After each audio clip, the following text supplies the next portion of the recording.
నమస్కారం,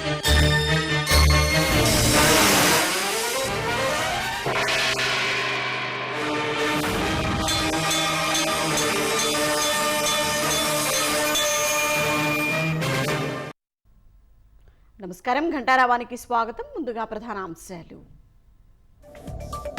విశాఖ టీడీపీ కార్యకర్తలతో సీఎం చంద్రబాబు సమావేశం.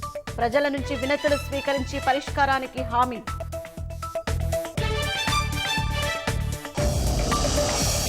విజయవాడలో ఎన్టీఆర్ ట్రస్ట్ భవనానికి భువనేశ్వరి శంకుస్థాపన. దాతృత్వం చాటుకునేవారు చేతులు కలపాలనే పిలుపు.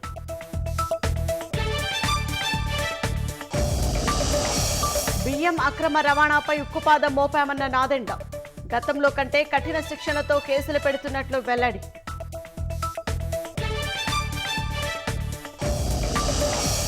విజయవాడలో ఖాళీ స్థలాల పన్ను బకాయిలు 220 కోట్లు.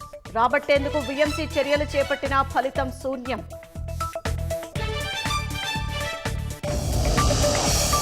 అమెరికాతో ద్వైపాక్షిక వాణిజ్య ఒప్పందంపై చర్చలు జరుగుతున్నాయి.